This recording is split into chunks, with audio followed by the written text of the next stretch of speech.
గుంటూరు జిల్లా మంగళగిరిలోని జనసేన పార్టీ కేంద్ర ఆఫీసులో deputy CM Pawan Kalyan party క్రియాశీలక సభ్యత్వ నమోదు కార్యక్రమాన్ని ప్రారంభించారు.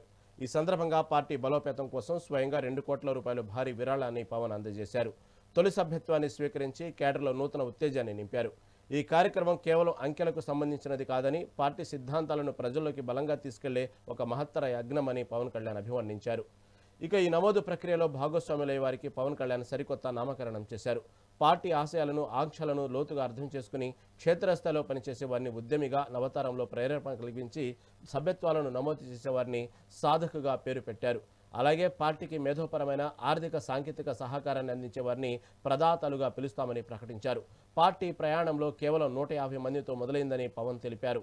నేడు 12.98 లక్షల సభ్యత్వాలను చేరుకోవడం వెనుక అందరి శ్రమ ఉందని గుర్తు చేశారు. సంఖ్య కంటే పార్టీ భావజాలాన్ని నమ్మి నడిచేవారే తమకు అత్యంత ముఖ్యమని ఆయన స్పష్టం చేశారు. ఈ కార్యక్రమంలో పార్టీ రాజకీయ వ్యవహారాల కమిటీ చైర్మన్ నాదెండ్ల మనోహర్, రాజకీయ కార్యదర్శి పిడుగు హరిప్రసాద్, ప్రధాన కార్యదర్శి రామ్ తాళ్లూరి, ఇతర ముఖ్య నేతలు పాల్గొన్నారు.